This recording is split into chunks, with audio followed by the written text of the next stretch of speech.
नमस्कार,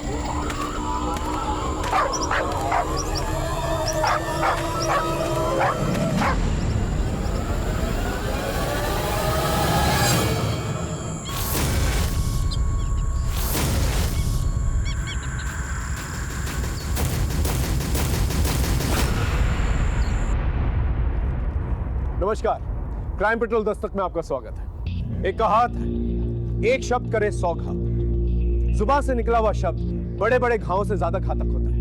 ये हमारे दिलो दिमाग पर गहरा असर छोड़ जाता है। इतिहास में बड़े बड़े गुनाह, बड़े बड़े अपराध केवल बेकाबू जुबान की वजह से हुए और ये सिलसिला आज भी जारी है। शब्दों के दांत नहीं होते, लेकिन जब ये काटते हैं तो गहरी चोट पहुंचाते हैं और कभी कभी ये चोट इंसान की जान तक ले लेती है। जहां अच्छे शब्द, अच्छी जुबान बिगड़े हुए काम बना सकते हैं, वहीं ये शब्द हमारे विनाश का कारण भी बन सकते हैं।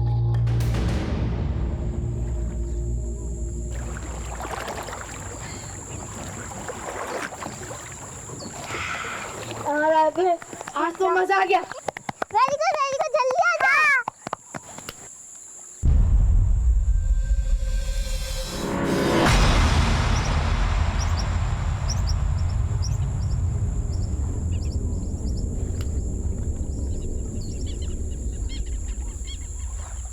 चल सपना, अब तेरी बारी। नहीं, मुझे नहीं जाना है। अगर पानी में नहीं जाएगी तो सीखेगी कैसे? हमको नहीं सीखना है। ऐसे कैसे नहीं जाएगी? हम लोग लेके चलेगा और तुझे सिखाएंगे भी। चल। नहीं भैया, अभी जब उसको नहीं जाना तो मैं जबरदस्ती क्यों कर रही हूँ? तू चुप कर, तेरी वजह से ये इतनी डरपोक हो गई है। तू चल। नहीं, उसे नहीं जाना है। नहीं पापा, रो मत। पापा को मत बोलना, प्लीज। चॉकलेट खाएगी? ये ले। अब तो पापा को नहीं बोलेगी ना? ये ले अभी। मुझे भी दो ना। तुझे नहीं दूंगा। भैया दो ना प्लीज, नहीं तो मैं पापा को बोलूंगी। ले। अब तो नहीं बोलेगी ना? चल चलते। आज तो बहुत मजा आया ना? हाँ। गिर गए थे। हाँ।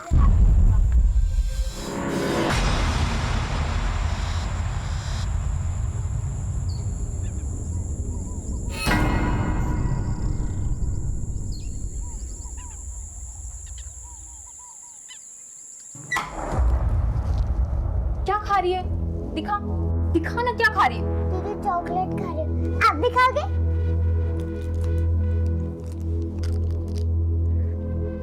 अंजू, क्या है तेरे हाथ में? क्या दिया इसने तुझे? दिखा इधर। चॉकलेट, यही सब खिला तू इसको? दांत खराब करना चाहती है ना तू इसके? मैंने नहीं दी उसे चॉकलेट। ज्यादा नाटक मत कर। माँ तो मर गई है, पर इस महारानी को छोड़ गई है मेरा खून पीने के लिए। तुम माँ को बीच में क्यों ला रही हो? मुझसे बात करो। क्या गलत बोला मैंने? हाँ, क्या गलत बोला? बोल। बस करो तुम दोनों। क्या है? क्या होगा तुम दोनों को? 2 दिन के लिए घर आता हूं तो उसमें भी सुकून नहीं है। क्यों लड़ मर रही हो तुम दोनों? दही जम गया मुंह में। अच्छा हुआ गांव से बाहर काम पकड़ लिए, नहीं तो जीना हराम हो जाता हमारा।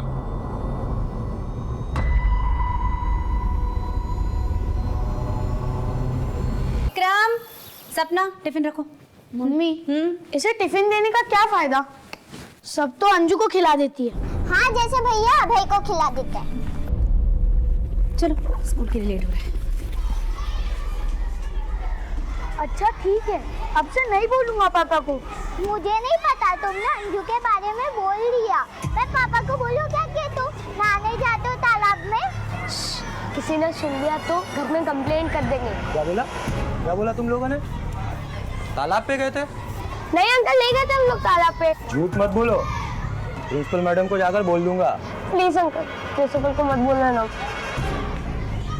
नहीं बोलूंगा, लेकिन तुम लोगों को हमारे लिए एक काम करना पड़ेगा।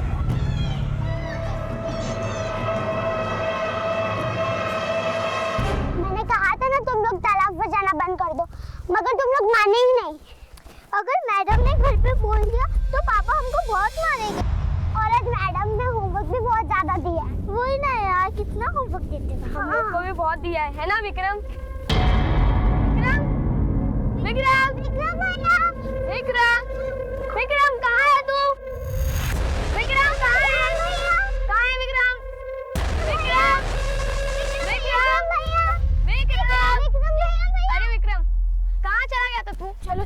मुझे एक बहुत अच्छी चीज मिली है, चलो तुम्हें दिखाती। अंजू तू घर जा। पर भैया आनो ना। ज्यादा अंजू की रट मत लगा, अगर तुझे चलना है तो चल, वरना घर जा। चल अब है। रुको भैया, मैं भी आ रही हूँ।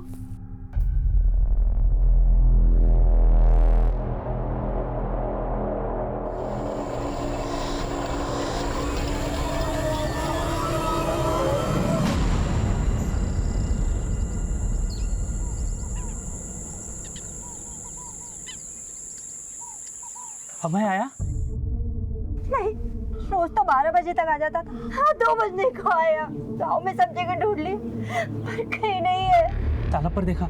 हाँ, वहाँ भी नहीं है।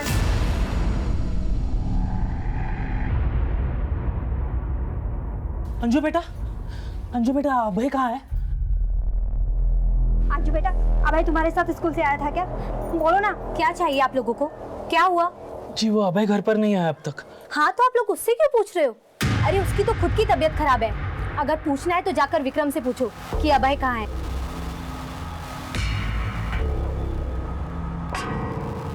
बेटा आकर, बेटा आकर आकर आकर। हाँ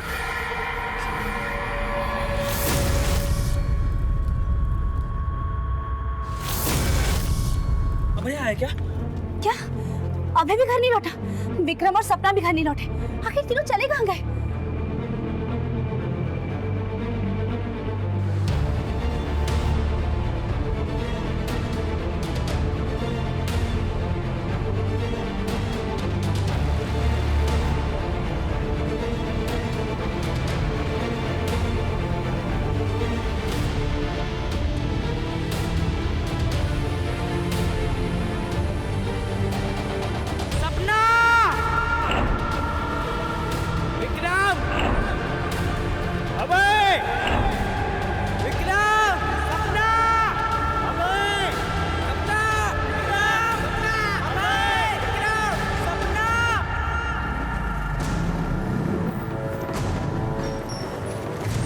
साहब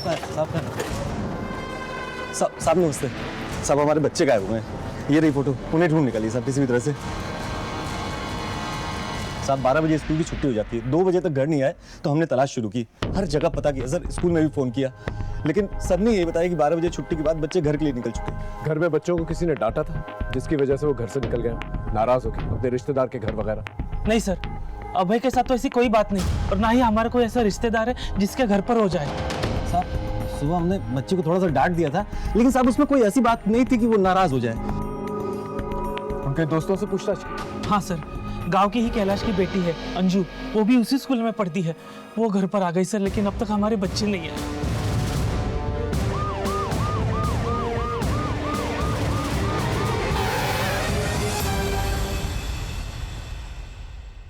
बेटा आपको पता है आपके दोस्त कहाँ हैं?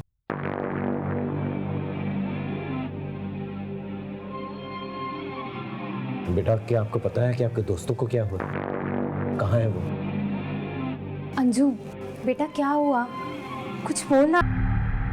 इसके फादर नजर नहीं आ रहे, कहाँ है वो? सर कैलाश दिल्ली में रहता है, वो सिर्फ शनिवार और रविवार को ही गाँव में आता है। सर जब से स्कूल से आई एक शब्द नहीं बोली है, और इसकी तबीयत अलग खराब है। आपकी बेटी को देख के लगता है उसे ट्रॉमा पहुंचा है। हो सकता है कि विक्रम, अभय और सपना के बारे में जानती हो कि वो कैसे गायब हुए, और इसी बात को लेकर सदमा हो उसे। आप फिक्र मत कीजिए, हम बच्चों को ढूंढ लेंगे और इस बच्ची का ख्याल रखिए।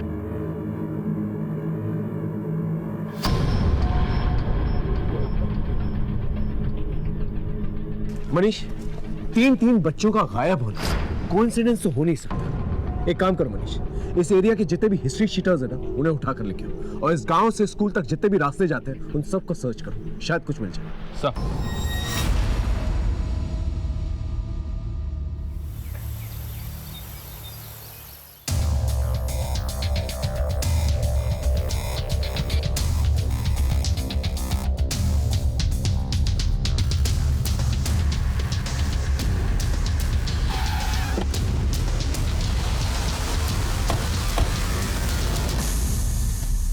वो चारों बच्चे हमेशा एक साथ ही रहते थे। अब स्कूल खत्म होने के बाद वो कहाँ गए ये तो उनकी क्लास के बच्चों को भी नहीं पता। मैडम ध्यान से सोच कर बताइए, उन बच्चों का स्कूल में किसी के साथ कोई झगड़ा हुआ हो या स्कूल में ऐसा कोई हो जो उन बच्चों को नुकसान पहुंचाना चाहता हो? मेरे नॉलेज में तो स्कूल में ऐसा कोई नहीं हो सकता है। ठीक है, फिलहाल मैं स्कूल में काम करने वाली हूँ और स्कूल में आने जाने वाले सबकी डिटेल्स हैं। रामचंद्र को अंदर भेजो। जी मैम। स्कूल के रिकॉर्ड से डेटा बुक लेकर आओ। बिल्कुल। मेरे बच्चे मुझे लौटा दो, बाकी मुझे कुछ नहीं चाहिए, तुम्हें जो चाहिए रख लो, लेकिन भगवान के लिए मेरे बच्चे मुझे लौटा दो। अब इसमें मैं क्या कर सकती हूँ? अगर पहले ये कर दिया होता ना तो आज गिड़गिड़ाने की नौबत नहीं आती।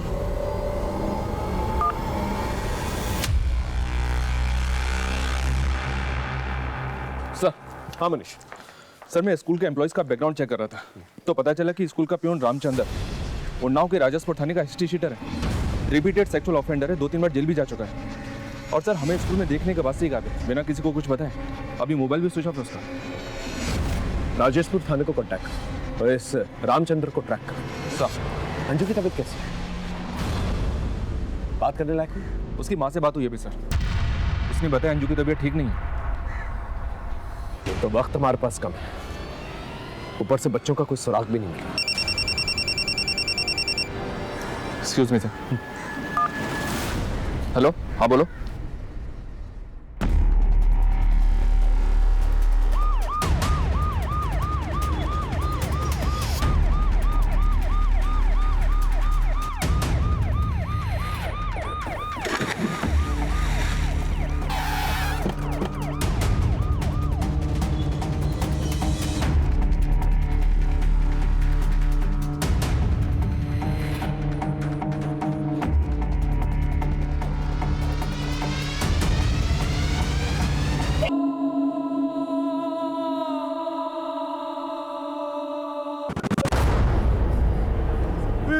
सब सपना मेरी बेटी। देखिए संभालिए अपना, संभालिए।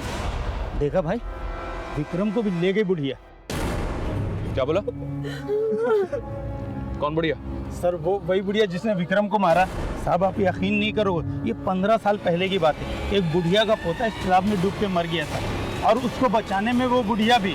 उसके बाद से जो भी बच्चा इधर आता है उस बुढ़िया की आत्मा से लेके जाती है। क्या बकवास कर रहा है? अंधविश्वास फैला रहा है लोगों में। सर ये अंधविश्वास नहीं, सच है। अभय और सपना भी है ना साहब, उसी बुढ़िया के पास है और उनको है ना कुछ हो गया है। इसे बहुत कुछ पता है, थाने लेके चलो इसे। साहब मैं तो बात हुई। सर शायद यहाँ बच्चे तैरने आए हों, विक्रम के डूबने के बाद डर गए हों और यहाँ से भाग गए हों। शायद इसलिए अंजू भी चुप है। अगर वजह ये है तो अब तक आप बच्चों को घर पे आ जाना चाहिए था। और अगर विक्रम की लाश पानी में मिली है तो इसका ये मतलब नहीं कि वो डूब के मरा है, वजह कुछ और भी हो सकती है। जल्द से जल्द उसकी पोस्टमार्टम रिपोर्ट निकालो। Right sir. सर बाकी बच्चों का कुछ पता नहीं चला और विक्रम के स्कूल का बैग भी नहीं मिला। ठीक है, आसपास देखो, शायद कुछ मिल जाए। Okay sir.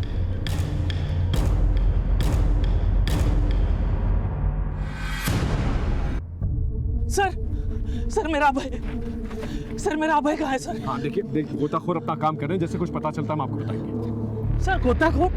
क्या बात कर रहे हो सर? मेरा अभय अच्छे तरीके से तैर सकता है, वो कैसे डूब सकता है सर? नाटक करता है तू।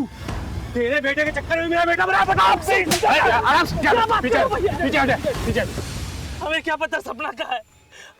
अरे हमारा बेटा भी गायब है। गायब नहीं हुआ है, तूने छुपा के रखा है उसे। तेरे बेटे के चक्कर में मेरा बेटा बना है। अगर मेरी सपना कुछ हुआ ना, मार डालूंगा तुझे। संभालो से, पीछे लेके। देवेंद्र तुमको हिसाब क्यों लगाना? सर देवेंद्र को अभय और विक्रम का साथ पसंद नहीं था। देख जगदीश, अंतिम बार कह रहा हूँ, अपने बेटे को मेरे बेटे से दूर रख। मैं अपने बेटे को पढ़ाई करने इसलिए नहीं भेजता कि तेरा बेटा दिन भर इसे आवारागर्दी सिखाता रहे। कितने बार बोला तुझे विक्रम का साथ छोड़ दे, क्यों सुनता नहीं है तू मेरी? चल विक्रम। फिर कुछ दिन तक वो लोग अलग अलग रहते थे, फिर साथ में घूमना शुरू करते थे। सर आप खुद ही बताइए, मेरा अभय भी तो गायब है। सर अब विक्रम को देखकर सर मुझे मेरे अभय के बारे में डर लग रहा है सर। ये केस मिसिंग बच्चों से शुरू हुआ था, लेकिन लाश मिलने के बाद इंक्वायरी को एक झटका लगा। क्योंकि ये केस बच्चों से जुड़ा हुआ था, हमने इंक्वायरी को एक नई दिशा दी। भले अपराध की ये कहानी गसिया गांव में लिखी जा रही थी, लेकिन इसके कुछ पन्ने दिल्ली में भी छप रहे हैं।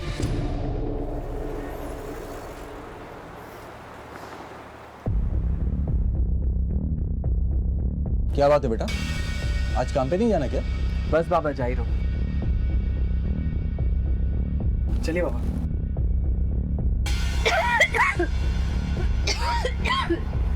सूरज, ये ले, ठीक से जाना। चलो चलता हूँ।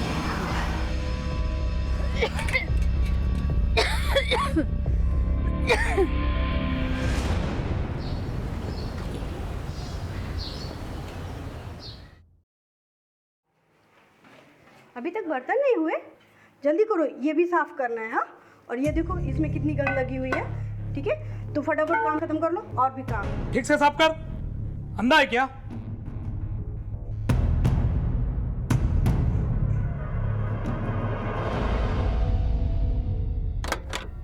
आप लंच टाइम से कर लेना। मैं तो कर लूँगा, तुम अपना ख्याल रखो। बाय। बाय।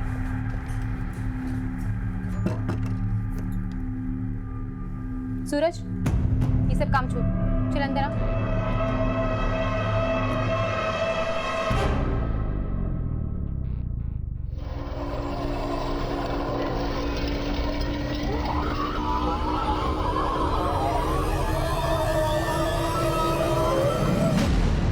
सर, मैं इस देवेंद्र के दुश्मनी के एंगल को खंगाल रहा था, तो पता चला कि कुछ ही दिन पहले इस देवेंद्र का झगड़ा हुआ था। चांद से मार देने तक की नौबत आ गई थी। किसके साथ? बलदेव। सर, ये बलदेव देवेंद्र के साथ ठेकेदारी करता था, इसी चक्कर में झगड़ा भी हुआ था। एक बात और है सर, जिस दिन बच्चे गायब हुए थे उस दिन देवेंद्र ने एक नंबर पे बात की थी, जो कि देवेंद्र के झगड़े को देखते हुए काफी अनयूजुअल है। बात सुनने को तैयार ही नहीं था देवेंद्र। दोस्त बोल बोल के पीठ पीछे छुरा भोग रहा था हमारे। साले सब 100 पैसा मैंने लगाया और टेंडर तूने तेरे नाम पर भर दिया। ए बलदेव, पैसा दिया है तूने, गुलामी नहीं लिखवाई है मेरी। जो तू कहेगा वही मैं मानूंगा। क्या पैसा पैसा चिल्ला रहा है? अभी देता हूँ, बोल कितना पैसा है? पैसे से ये धोखा पटेगा नहीं देवेंद्र। भुगतोगे, याद रखना। जहरीले नाक के बिल में हाथ डाला तूने। ए जहरीले नाक, ये जहर ना कहीं और जाके निकाल। इधर आएगा ना तो अभी फन भी कुचल के रख दूंगा। फिर फैमिली वाले टेंडर भरेंगे तेरी लाश के लिए, समझा? चल गल। देवेंद्र ने तेरी लाश का टेंडर निकाला और तूने उसके बच्चे का ही टेंडर निकाल दिया। विक्रम को मार दिया ना तूने। अब है सपना कहाँ है? सर, ऐसा कुछ नहीं किया मैंने। मैं मानता हूँ कि गुस्से में मेरा और उसका झगड़ा हुआ था, लेकिन उस झगड़े के बाद मैंने अपने रास्ते उससे अलग कर लिए थे। कौन से रास्ते पे जा रहा था जो नैना से टकरा गया? सर, ये क्या बोल रहे हैं आप? जिस दिन बच्चे गायब हुए थे उस दिन बातचीत हुई थी तेरी नैना के साथ। क्या बातचीत हुई थी दुश्मन की बीवी के साथ? हाँ सर, मैंने बलदेव को फोन किया था। अपने पति की तरफ से मैं माफी मांगती हूँ, लेकिन मेरे बच्चों को लौटा दीजिए। हाँ, आपका जो भी नुकसान हुआ है ना, मैं कैसे भी करके भर दूंगी, लेकिन भगवान के लिए मेरे बच्चों को लौटा दीजिए। मुझे लगा कि बलदेव देवेंद्र को सबक सिखाने के लिए ये सब कर रहा है, इसीलिए मैं अपने बच्चों की भीख मांग रही थी कि मेरे बच्चों को छू, लेकिन उसने नहीं छू। मार दिया उसने मेरे बच्चे।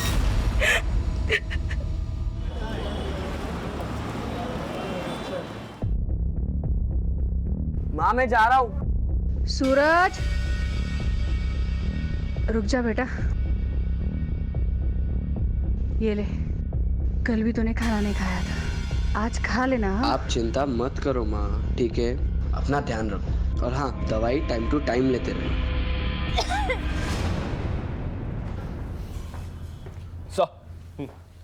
सर, विक्रम की पोस्टमार्टम रिपोर्ट आ गई है। आपका शक बिल्कुल सही था। विक्रम की मौत डूबने से नहीं बल्कि गला दबाने से हुई है। और इतना ही नहीं सर, उसे मारने से पहले बेहोश करने के लिए सेडेटिव्स दिए गए थे।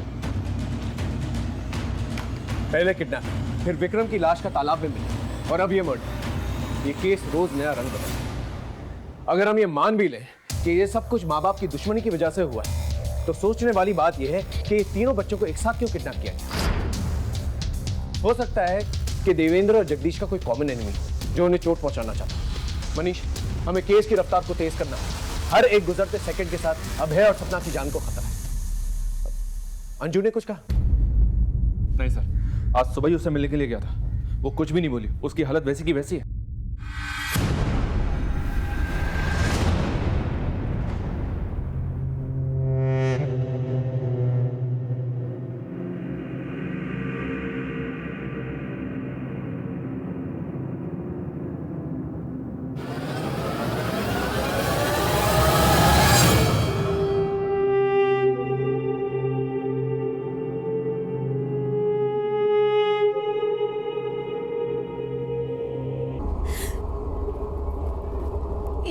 दुश्मनी की वजह से हुआ है।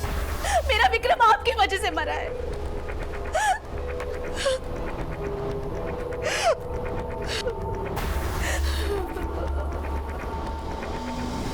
देख कैलाश, मेरा बेटा मरा, तेरी बेटी को मालूम है उसके साथ क्या हुआ था?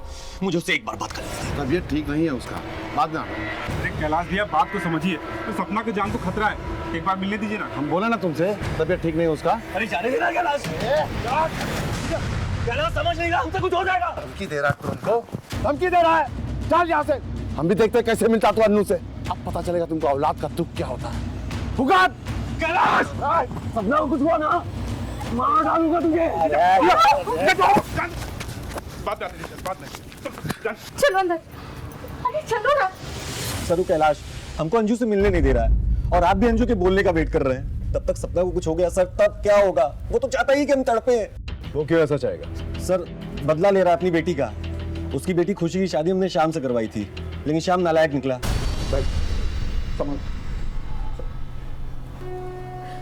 श्याम दिखा दी अपनी औकात। साले गांव की पंचायत में तेरी एक हड्डी टूटेगी। शादी के पहले तो बड़ा सीधा बनता था। ओ ससुर जी, तुम्हारी बेटी ने कोई हूर की परी नहीं है जो इसके लिए मैं खुद को बदलूंगा। मैं हमेशा से ऐसा ही था और ऐसा ही रहूंगा मैं। और मैं कोई झूठ वूठ नहीं बोल रहा। कोई झूठ बोल रहा है ना तो ये बोल रहा है। सर शादी के मामले में तो सब लोग थोड़ा बहुत सच झूठ बोलते ही हैं सर। हमने तो घर बसाने के लिए सिर्फ शाम की बुराई छुपा ली थी, सोचा था सुधर जाएगा, लेकिन सर हमको भी यही लगता है कि कैलाश से सब कुछ किया है। सर खुशी का बदला ले रहा है वो। हमारे जीजा जी का सीधा पनीर पे भारी पड़ गया।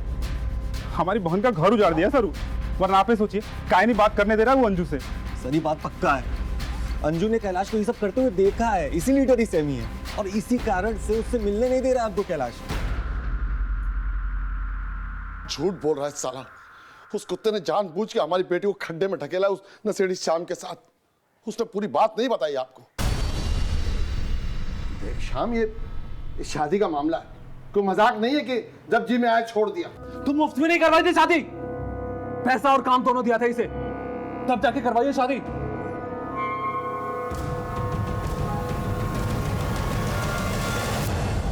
तुम सौदा किया हमारी बेटी का? अरे नशे में है, हो जाएगा, ठीक हो जाएगा। तुमने भी भांग खा रखी है क्या? अरे पहले तो पैसे लिए, अब मुकर रहे हो। साले दलाल भी तुमसे अच्छे होते हैं। क्या क्या कहा तूने? मैं दलाल कहा, साले दलाल। छोड़ मुझे। इसकी वजह से हमारी बेटी की जिंदगी बर्बाद हो गई साहब। अब गिड़गिड़ा रहा है हमारे सामने। उंगली कट जाएगी ना तो मोतेंगे नहीं उस पर।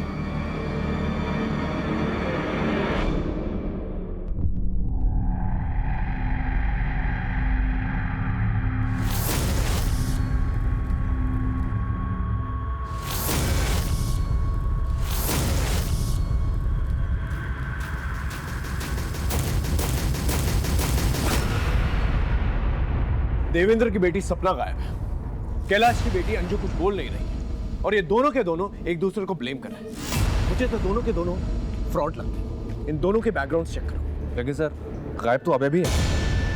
हो सकता है अभय सिर्फ इसलिए गायब है। Excuse me sir. हेलो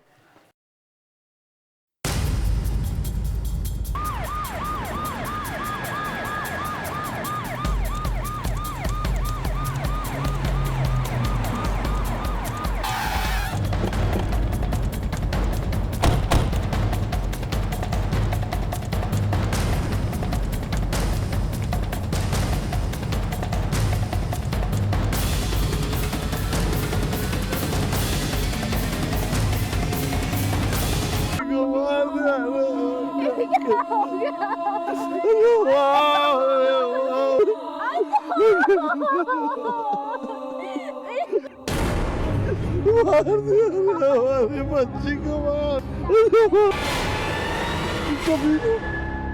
सुकून मिल गया तुमको हमारी बेटी को मार के। क्या मारा हमारी बेटी को? अपनी बेटी को अपने से मारता है, मुझे फंसा रहा। पगला गया क्या?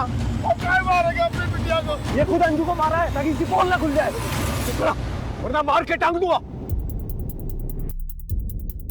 यहाँ पर किसी ने कुछ देखा? नहीं सब नहीं देखा। आप लोगों ने कुछ देखा? कमाल, एक छोटी सी बच्ची को घर से उठाकर लेकर जाते हैं, उसको मारकर यहाँ फेंक देते हैं और किसी को कुछ नहीं दिखा। साहब खुद को कैसे देख सकता है कोई? तूने मारा ना बुढ़िया के नाम पर? उठा के लेके जाओ और तब तक मारना इसे जब तक इसे बुढ़ापा याद नहीं आता, ठीक है? मैंने कुछ नहीं किया साहब, साहब मुझे छोड़ दो साहब, मैंने कुछ नहीं किया। बच्ची को मार देते।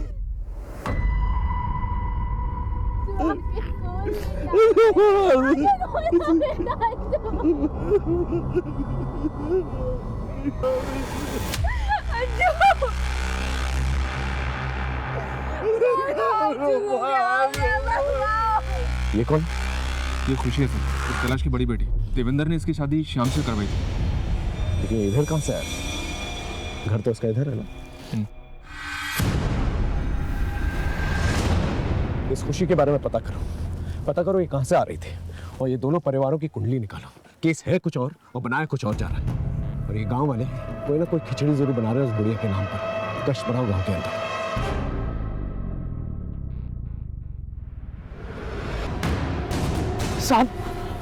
साहब मेरा अभय साहब, कहीं किसी ने उसके साथ ऐसा ही कुछ?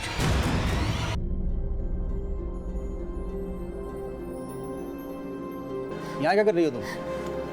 सूरज रात से घर नहीं आया है, उसका फोन भी नहीं लग रहा है। क्या? The number you are trying to call is currently switched off. Phone तो बंद जा रहा है।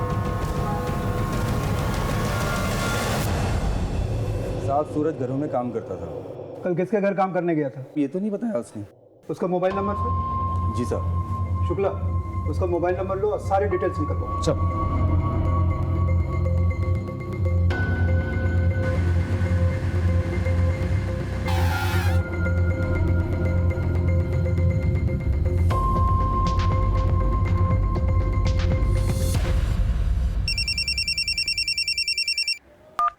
हाँ बोलो।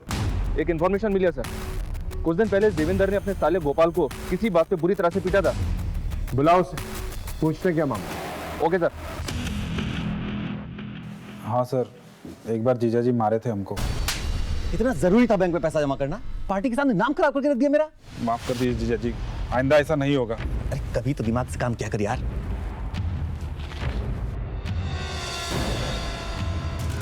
साहब गलती हमारा ही था, दोस्तों के साथ पीने बैठ गए थे और वहीं सारा पैसा खर्च दिया।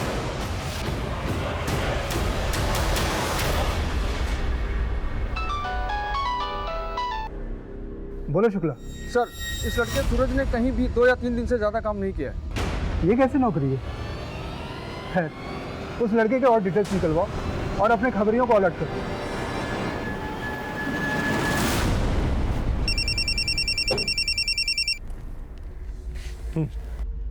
सर स्कूल के प्यून रामचंद्र का पता चल गया है। बोल, स्कूल से गायब हुए बच्चों के बारे में क्या जानता है तू? बोल। साहब मैं कुछ नहीं जानता साहब। तो फिर स्कूल से फरार क्यों हुआ था? साहब मैं उस दिन अपने दोस्त को लूट कर निकला था, तो मुझे लगा आप लोग उसी की केस के सिलसिले में मुझे उठाने के लिए आए, इसलिए मैं वहां से भागा था साहब। साहब बच्चे जाते हैं तालाब पर, करता हूँ साहब। आपको यकीन ना हो तो मेरे मामा को फोन करके पूछ लिए, मैं वहीं पे था साहब। सर। हाँ मनीष, स्कूल का प्यून रामचंद्र में लखनऊ में मिल गया था, यहाँ लाकर उसकी जमकर तोड़ाई की। क्या बोला? कुछ नहीं सर, एक ही बात पर अड़ा है कि वो बच्चों के बारे में कुछ नहीं जानता। उसका कहना है कि वो अपने मामा के घर पर ही था, हालांकि अपने ऊपर लगे लूट के सारे इल्जाम उसने कबूल कर लिए। ठीक है, उसके मामा के घर से क्रॉस चेक करो और जिस थाने में उसका केस चल रहा है उन्हें इन्फॉर्म करो। Okay sir.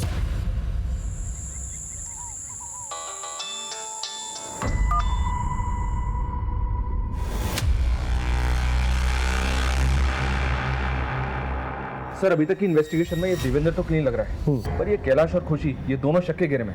मैंने कैलाश की फैक्ट्री में उसके वर्क रूटीन के बारे में पता किया था, तो पता चला कि 20 नवंबर जिस दिन बच्चे गायब हुए थे उस दिन ये कैलाश दिल्ली में था ही नहीं, और खुशी अपने पति के साथ रेगुलर कांटेक्ट में थी, जिसने उसे घर से बाहर निकल दिया और अब वो गायब है। ठीक है, उसे उठा के ले और पूछो दोनों के बीच में क्या चल रहा था। तब तक कमिश्नर साहब के साथ मीटिंग है, वो खत्म करके आता हूँ। सर मैं ये बात समझ गई थी कि मेरा असली घर मेरे पति का है और श्याम को भी अपने किए पे पछतावा था, पर मैं ये बात जानती थी कि पापा श्याम के लिए कभी नहीं मानेंगे, इसलिए हम चुपचाप निकलना चाहते थे। और उस दिन अंजू की मौत के दिन भी मैं उसी से मिलने गई थी। जिस पति ने तुम्हें अपने घर से निकाल दिया, उसी पति के घर में तुम फिर से जाना चाहती थी? सर मैं अपनी सौतेली माँ के तानों से तंग आ चुकी थी। माँ तो मर गई है, पर इस महारानी को छोड़ गई है मेरा खून पीने के लिए। और इसलिए तुमने अपना बदला ले लिया और उसकी बेटी को मार दी? नहीं सर, मैं ऐसा सोच भी नहीं सकती। उल्टा अंजू के तो मेरे ऊपर एहसान थे। उसने पापा को श्याम के बारे में सब कुछ बता दिया। पापा दीदी को बचा लो, जीजू उनको बहुत मारते हैं। मगर जब पापा को पता चला तो वो मुझे अपने साथ घर ले आए, और अगर मैं घर नहीं आती तो श्याम कभी नहीं सुधरता। और ये सब कुछ अंजू की वजह से हुआ। अंजू की वजह से श्याम को मेरे दूर होने का एहसास हुआ। श्याम कहाँ है अभी? पता नहीं सर, उसका फोन बंद है। इसका मतलब अंजू ने शाम की पोल खोल दी। हो सकता है सर खुशी सही कह रही है। अभी कुछ कहा नहीं जा सकता मनीष, लेकिन हाँ ये पॉसिबल है कि अंजू ने शाम की पोल खोली, इसलिए शाम ने अंजू को मारकर अपना बदला पूरा कर लिया और साथ ही साथ कैलाश को सबक भी सिखा दिया।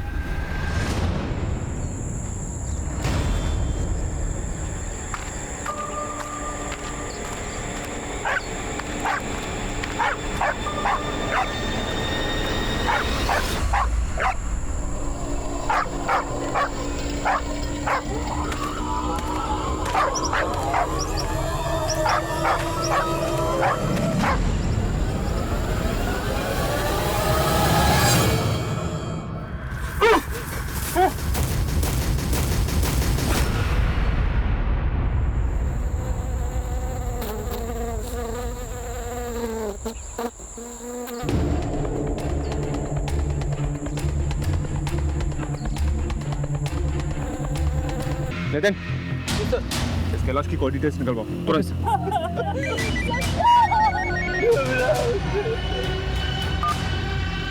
हेलो सर, शाम का पता चल गया है।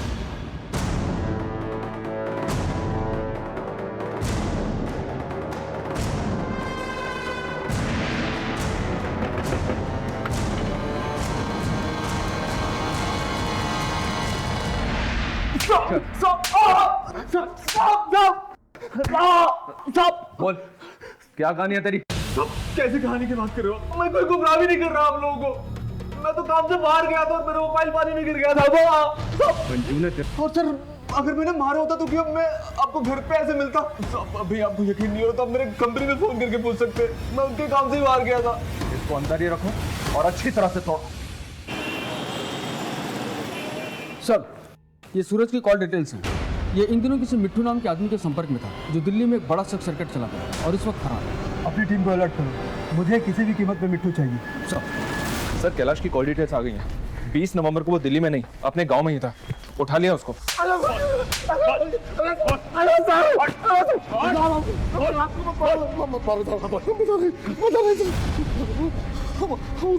गाँव आए थे साहब, लेकिन हम अपने घर नहीं गए थे क्योंकि हमारे घर में बहुत अशांति रहती है साहब। हमारी बीवी और बेटी बहुत लड़ते हैं साहब। तुम माँ को बीच में क्यों ला रही हो? मुझसे बात करो। क्या गलत बोला? बोल। बस करो तुम तो। इसलिए हमको बहुत टेंशन होता है साहब। तो वो औरत के घर जाते हैं सर। इसलिए अपनी बेटी का घर बचाने का ढोंग कर रहा था कि तेरा दामाद जो है तेरी बेटी का ख्याल नहीं रखता, और तो खुद क्या मिसाल कायम कर रहा अपनी बेटी के लिए। साहब, हमें एक बार फिर से कह रहे हैं साहब, इस सब देवेंद्र किया है साहब। चुप! तू हमें बताएगा कि गुनाह किसने किया किसने नहीं। बंद करो साहब, हम क्या कह रहे हैं साहब? ये केस यहाँ मुरादनगर थाने में हमारे लिए मुश्किलें पैदा कर रहा था। ऊपर से हम पर दबाव भी बना हुआ था। मुजरिम को अक्सर ये लगता है कि वो गुनाह करके निकल जाएंगे और पुलिस वाले उनका कुछ भी नहीं बिगाड़ पाएंगे, लेकिन वो ये भूल जाते हैं मुजरिम एक हो या टोली, कानून का हर एक सिपाही उन पर नजर रखा हुआ है। उनकी किस्मत उनका साथ जरूर देती है, लेकिन किस्मत तो किस्मत है। किस्मत हमारा भी साथ देती है।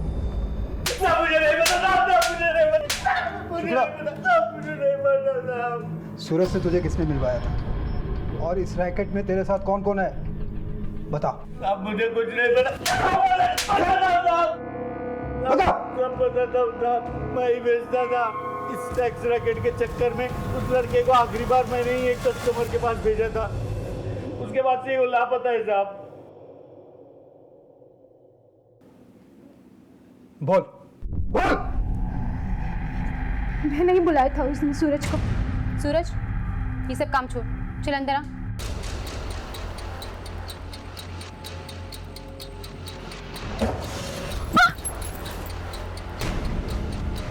क्या हो रहा है? अरे मैंने पूछा क्या हो रहा है? तू मैडम ने बुलाया था। मैंने कुछ नहीं किया। उसकी लाश को बिशनपुरा के जंगल में ठिकाने लगाया था साहब। सूरज तो फिर भी उम्र में बड़ा था सर। मिट्टू तो मेरी सहेलियों के पास छोटे छोटे बच्चों को भेजा करता था। सूरज से तुझे किसने मिलवाया था? और इस रैकेट में तेरे साथ कौन कौन है?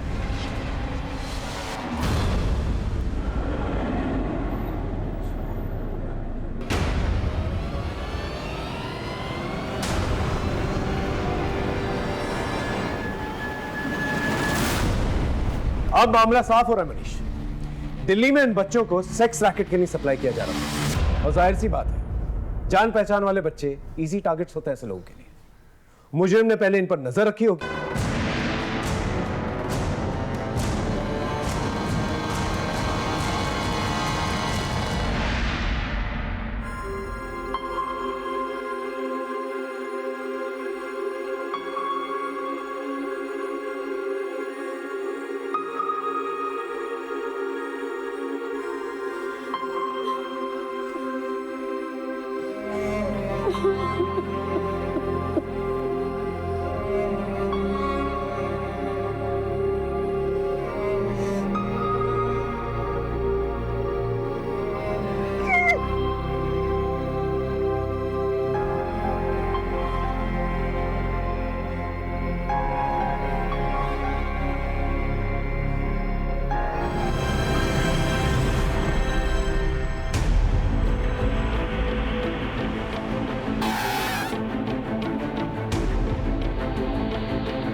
नहीं साहब, मारो मत साहब, मारो मत साहब, मनीष बोल।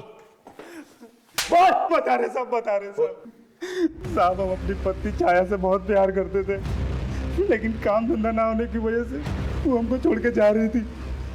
लेकिन हमको पूरा उम्मीद था कि हमारा जीजा हमारी मदद करेगा साहब, लेकिन सही किया तुमने, बिल्कुल सही किया। जब तुम इसे छोड़ के जाओगी, इसे अकल आएगी, ये कमाना शुरू करेगा।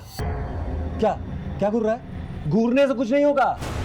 तेरी भलाई के लिए कह रहा हूं। जरा सोच कि बच्चे होते क्या खिलाता तू, भूखों मरते वो। छाया तुम जाओ, और जब इसे अकल आ जाए, ये कमाना शुरू करे, तब वापस आना। छाया चली गई, लेकिन उसको वापस लाने के लिए हमको काम धंधा शुरू करना था, लेकिन हमारे पास पैसा ही नहीं था साहब। हमारे जीजा के पास बहुत पैसा था, लेकिन भीख मांगने की आदत पड़ गई इसे। अब तुम ही मुझे बता दो कि एक बार में कितने पैसे दे दूं इसे कि ये दोबारा मुझे तंग ना करे। हमको छाया कोनो कीमत में वापस चाहिए थी। हमारा जीजा तो हमारी मदद किया नहीं, इसलिए हम दिल्ली चले गए, लेकिन वहां भी हमको कोनो काम धंधा नहीं मिला। तभी मिट्टू हमको सेक्स रैकेट का रास्ता दिखाया।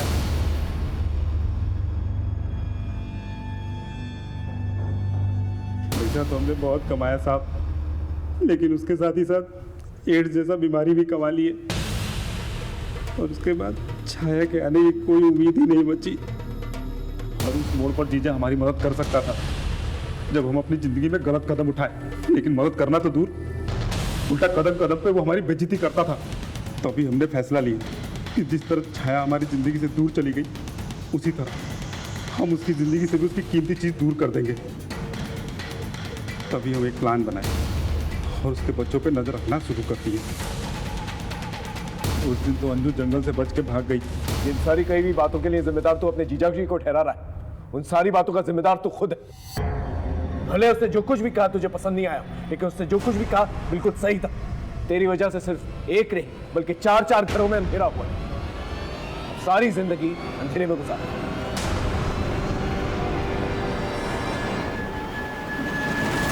देखा आप, इंसान के नापाक जज्बात उसे किस हद तक नीचे गिरा सकते हैं। माँ बाप अपने बच्चों के लिए बड़े बड़े सपने देखते हैं, लेकिन यहां माँ बाप ने अपने बच्चों पर नजर तक नहीं रखी, उनके साथ हुए हादसों को नजरअंदाज किया। ये एक बहुत बड़ी दस्तक थी। देवेंद्र ने गोपाल को भले सही बात कही हो, लेकिन उसके कहने का अंदाज़े बयां बिल्कुल गलत था। जब आप किसी को पैरों पे खड़ा करना चाहते हैं, उसकी अंदर की कमियों को उजागर करना चाहते हैं, तो ये काम जितना अहम है उतना सेंसिटिव भी है। उस वक्त हमें यह ध्यान देना चाहिए कि आपकी कही हुई बात किसी के जज्बातों को ठेस ना पहुंचे। फिर मिलेंगे एक नए केस के साथ। तब तक देखते रहिए क्राइम पेट्रोल दस्तक। मकसद बताना नहीं, बचाना है।